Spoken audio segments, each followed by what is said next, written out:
नेहमीप्रमाणे असे मोठमोठ्या शब्दांचा वापर करायचा आणि मागे 200 लोक आहेतच बाक वाजवायला. कळलं नाही कळलं तरी क्या बाते करून जोर जोरात हे करायचं. अहो एवढं नका झोंबून घेऊ, अहो एवढं झोंबून नका घेऊ. आणि तुमच्या नेत्यांनी तर जाहीर केलं होतं ना की आम्हाला बजेट समजत नाही. ज्या विषयावर आपल्याला समजत नाही त्या विषयावर नाही बोललात तर सदनाचा वेळ वाचेल. की एवढी मोठी संख्या असताना पहिल्या 10-15 मागण्यावर सेकंदात बोला, मागण्यावर एवढं बोला. झोंबलं जाऊ नये. थोडं मन मोठं करावं, ऐकायची थोडी सवय करावी, बरं होईल. ठाकरेंचा तरुण आमदार सभागृहात भाजप नेत्यांना असं काही बोलला की ते भाजप नेत्यांना चांगलं झोंबलं. तर त्याचं झालं असं की ठाकरेंचे तरुण आमदार वरुण सरदेसाई हे अर्थसंकल्पीय मागणीवर बोलायला उभे राहिले. त्यांनी भाषणाच्या सुरुवातीलाच फडणवीस यांचं नाव घेत फडणवीस हे फक्त मोठमोठ्या शब्दांचा वापर करतात आणि त्यांच्या मागे बसलेले 200 आमदार फक्त बाकं वाजवतात. त्यांना काही कळलं नसलं तरी क्या बात आहे म्हणायचं. हे शब्द बोलतात भाजप नेत्यांना ते चांगलं झोंबलं. अतुल भातखळकर हे ताडकन उभे राहिले आणि त्यांनी वरुण सरदेसाई यांना सुनावण्यात सुरुवात केली. ज्या विषयावर आपल्याला समजत नाही त्या विषयावर बोलू नका असं भातखळकर म्हणाले. त्यावर सरदेसाई यांनी तुम्हाला का झोंबत आहे, इतकं झोंबून नका घेऊ असं म्हणत भाजप नेत्यांना पुन्हा डिवचलं व अर्थसंकल्पाची पूर्ण चिरफाड करून टाकली. धन्यवाद अध्यक्ष महोदय. आज आपण या बजेटच्या चर्चेवर वेगवेगळ्या विभागांच्या चर्चेवर बोलायला मी उभा आहे. रात्रीपर्यंत खूप वेळ चर्चा झाली, मग त्यानंतर मुख्यमंत्री महोदयांनी त्यावर उत्तर दिलं. जे काही बजेट मला कळलेलं त्यामध्ये त्या संपूर्ण बजेटवर माननीय मुख्यमंत्री महोदयांची छाप होती. कारण त्यांच्या नेहमीच्या शैलीमध्ये अनेक शब्द होते. Artificial intelligence, quantum computing, data centre, GIS, शाश्वत शहरी विकास, autonomous vehicles, deep tech, AgriStack, Davos, digital शेती. नेहमीप्रमाणे असे मोठमोठ्या शब्दांचा वापर करायचा आणि मागे 200 लोक आहेतच बाक वाजवायला. कळलं नाही कळलं तरी क्या बाते करून जोर जोरात हे करायचं. पण माझं त्यामुळे अहो एवढं नका झोंबून घेऊ, अहो एवढं झोंबून नका घेऊ, अहो एवढं झोंबून घेऊ नका. अध्यक्ष महोदय, सन्माननीय सदस्य, अतुल भातखळकर, सन्माननीय सदस्य, सन्माननीय सदस्य थांब सन्माननीय सदस्य आपले विचार मांडतायत. खरं तर त्यांची पहिलीच टर्म आहे. ठीक आहे, त्यांना मुख्यमंत्र्यांवर टीका करायची आहे ती त्यांना करू द्या, पण संसदीय याच्या भाषेमध्ये त्यांनी टीका केली पाहिजे. क्वांटम कॉम्प्युटर म्हणजे काय, आर्टिफिशियल इंटेलिजन्स म्हणजे काय, सत्ताधारी पक्षाला कळलं नाही कळलं. आता असं बोलणं बरोबर नाहीये. तुम्हाला कळलं नसेल आणि तुमच्या नेत्यांनी तर जाहीर केलं होतं ना की आम्हाला बजेट समजत नाही, हे जाहीर सांगितलं होतं. कळलं की नाही? चला ठीक. त्यामुळे ज्या विषयावर आपल्याला समजत नाही त्या विषयावर नाही बोललात तर सदनाचा वेळ वाचेल, एवढंच सांगतो. नाही नाही अध्यक्ष महोदय, अध्यक्ष महोदय मी सुरू केलंय ना, मी सुरू केलंय, मी त्यांच्याकडे बघतच नव्हतो. कसं आहे माहितीये का, मी जर असं म्हणालो की त्यांना कळत नव्हतं तर ते संसद असेल त्यांनी सुद्धा सांगितलंय की मला कळत नाही, मग ते पण आपण काढून टाकावं. ठीक आहे. त्यामुळे मला असं वाटतं की एवढी मोठी संख्या असताना, एवढी ओव्हरवेल्मिंग मेजॉरिटी असताना पहिल्या 10-15 सेकंदात एवढं झोंबलं जाऊ नये. थोडं मन मोठं करावं, ऐकायची थोडी सवय करावी, बरं होईल. एवढंच माझं मत आहे. ठीक आहे, मी पहिल्यांदाच बोलतोय, पहिलीच टर्म आहे, हरकत नाही. तुमची तर अनेक वेळा टर्म झाले तरी एवढं का चला मागण्यावर बोला, बाकीचे विषय. अध्यक्ष महोदय, मला जो काही हे जे काही बजेट कळलं त्या बजेटमध्ये 2018 साली 19 साली जे काही 4 लाख कोटीचं कर्ज आपल्या या महाराष्ट्रावर होतं, या वर्षी ते वाढून 11 लाख कोटीवर झालेले. याचा एकच गोष्ट मला तरी याच्यातनं कळली, त्यावर आता वेगवेगळ्या स्टॅटिस्टिक्सची मांडणी ही मुख्यमंत्री महोदयांनी केली, पण GDP पर कॅपिटाबद्दल ते एकही शब्द बोलले नाहीत. ठीक आहे.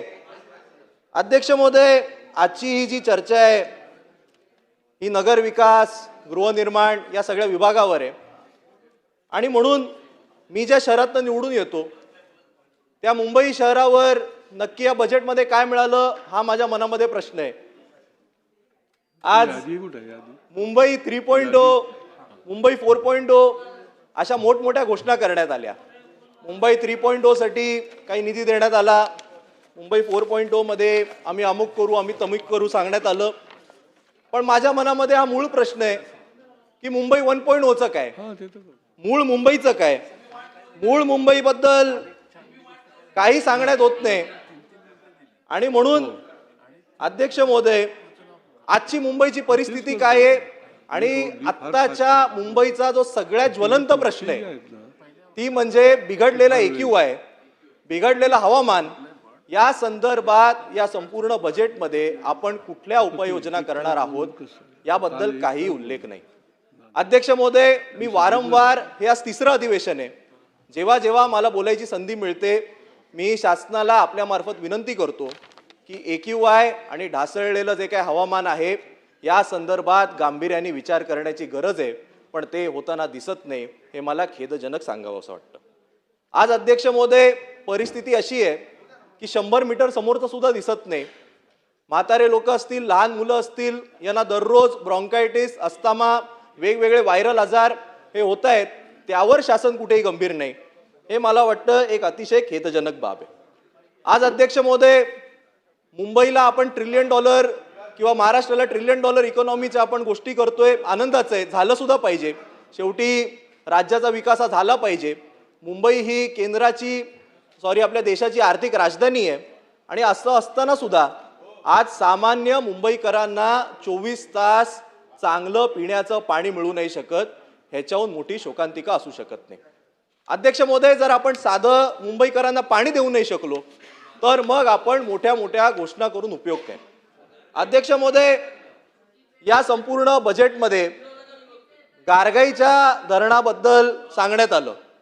अध्यक्ष महोदय, जेव्हा आमचं महाविकास आघाडीचं सरकार होतं त्यावेळी आदित्यजी ठाकरे इकडे उपस्थित आहेत, त्यांनी त्या संपूर्ण विषयामध्ये पुढाकार घेतलेला. मला जे काही त्यातली थोडीफार माहिती आहे, हे गारगाईचं धरण कधी होईल, त्याला किती वेळ लागेल, त्याचा खर्च किती, आणि हे सगळं केल्यानंतर दररोज आपल्याला काहीतरी 4000 MLD पाणी एवढंच मिळणार आहे. 400 MLD, याच्या व्यतिरिक्त, याच्या 400च म्हणालो, तेवढंच तुमच्यासाठी 40 अधिक तुम्ही म्हणालात म्हणून. आणि म्हणून त्याच्या उलट महाविकास आघाडीचं सरकार असताना एक अतिशय मुंबईसाठी चांगला असलेला प्रोजेक्ट, तो म्हणजे डिसॅलिनेशनचा प्रोजेक्ट, ज्याच्याकरता जमीन सुद्धा ही मनोरीमध्ये आयडेंटिफाय केली गेली होती, ज्याच्याकरता वारंवार मोदी सरकार ज्या सौर ऊर्जेचा वर भर देतो त्या सौर ऊर्जेचा वापर होणार होता, ज्याचा खर्च प्रचंड प्रमाणात कमी होता, तो प्रकल्प व्हावा याकरता आमची ही इच्छा होती. पण दुर्दैवाने आमचं सरकार गेलं आणि डिसॅलचं प्रोजेक्ट बाजूला टाकण्यात आलं आणि केवळ ओव्हर अँड अबाव एस्टिमेट गेलेलं ते गारगाईचं प्रकल्प राबवण्याचा हा का अट्टहास आहे हे मला काही कळत नाही. अध्यक्ष महोदय, पिण्याचं पाणी नाही, हवामान दिसत नाही. अध्यक्ष महोदय, सामान्य मुंबईकरांना आज फुटपाथ सुद्धा चालेला नाहीत, कुठेही चालायची जागा नाही. अध्यक्ष महोदय, कॉन्क्रीटच्या रस्त्यांबद्दल इकडे सांगण्यात आलं. खरं तर 2022ला जेव्हापासून सत्ता बदल झाला त्यावेळापासून आम्ही ऐकतोय की 1 वर्ष द्या, संपूर्ण मुंबईचे रस्ते आम्ही कॉन्क्रीटचे करून टाकू. 2022 नंतर आज 2026 आलं, 4 वर्ष झाली, अख्खी मुंबई खोदून ठेवलेली आहे. माझ्या पूर्वी उदय सामंत साहेब बोलत असताना त्यांनी उत्तरात सांगितलं पहिल्या टप्प्यामध्ये केवळ 60% काम झालेलं आहे.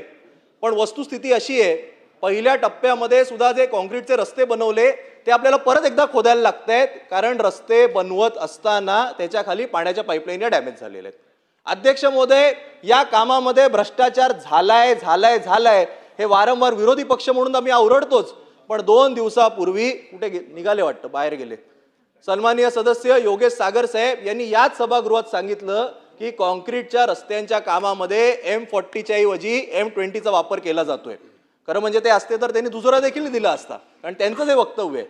मग यामध्ये आपण चौकशी करणार का याबद्दल सुद्धा काही सांगण्यात आलं नाही. अध्यक्ष महोदय, आज संपूर्ण देशभरातनं लोक मुंबईमध्ये हे हॉस्पिटलचा वापर करायला येतात, पण आज मुंबईच्या हॉस्पिटलची काय परिस्थिती आहे तुम्ही कधी गेला तर 7-7 दिवस साधी खाट मिळत नाही, मिळाली तर चांगली अनेक वेळा ट्रीटमेंट मिळत नाहीत, मशीन चालत नाहीत. अहो माझ्या मतदारसंघातल्या एका हॉस्पिटलमध्ये तर पॅथॉलॉजीचे वेगवेगळे रिपोर्ट करायला जो तुमचा टेक्निशियन होता ना, तोच 3 वर्ष काम करत होता. शेवटी त्याच्यावर आणि त्या डीनवर कारवाई करायला लागली. हे मुंबईच्या वांद्र्यामध्ये जर परिस्थिती असेल तर संपूर्ण महाराष्ट्रभरात काय, याबद्दल बजेटमध्ये काय करण्यात येणार हे सुद्धा सांगण्यात आलं नाही. अध्यक्ष महोदय, आपण मेट्रोबद्दल बोललो. मेट्रो बनवायला पाहिजेत, मेट्रो चांगले आहेत, मेट्रोनी कनेक्टिव्हिटी वाढेल, हे सगळं खरं आहे. पण या मेट्रोचं प्लॅनिंग कसं आहे बघा. मेट्रो बनवल्या पण कनेक्टिव्हिटीच दिली नाही. आज अंधेरीला 2 मेट्रो बनलेले आहेत, पण तुम्हाला जर मेट्रोची लाईन ही बदलायची असेल तर एका लाईनवरनं खाली उतरावं लागतं. वेस्टर्न एक्सप्रेस हायवे सारखा मोठा हायवे ज्याच्यावर दररोज लाखोच्या संख्येने गाड्या जातात, ते क्रॉस करावं लागतं आणि वेस्टर्न एक्सप्रेस हायवे क्रॉस केल्यानंतर तुम्हाला दुसऱ्या मेट्रोमध्ये जावं लागतं. आज BKCला मेट्रोची गरज होती, BKCला मेट्रो स्टेशन बनवलं, पण स्टेशन कुठे बनवलं, जिकडे ऑफिस आहेत तिकडनं 1.5 किलोमीटरवर. BKCचं मेट्रो स्टेशन बनवले वांद्र्यामध्ये, मग BKCला त्याचा काय उपयोग झाला, तिथपर्यंत कनेक्टिव्हिटीचं काय, त्या संदर्भात सुद्धा काही आपलं योजना नाही, काही सांगितलं नाही. त्याच्या उलट त्यावर उपाययोजना करण्याच्या ऐवजी अजून एक नवीन मेट्रोच्या लाईनची घोषणा केली. म्हणजे आम्ही मुंबईकरांनी कधी श्वास घ्यायचा आहे की नाही, एक रस्ता संपला की दुसरा खोदायला सुरू करता, दुसरा संपला की तिसऱ्या मेट्रोचं काम चालू करता. कधी आम्हाला पूर्ण झालेल्या कामांवर आमच्या गाड्या चालवायला मिळणार का, हा सुद्धा आमच्या मनामध्ये प्रश्न आहे. या व्हिडिओविषयी तुम्हाला काय वाटतं ते कमेंट करून नक्की सांगा. आणि अशाच नवनवीन व्हिडिओसाठी आणि अशाच नवनवीन अपडेटसाठी व्हायरल मराठी चॅनलला सबस्क्राईब नक्की करा.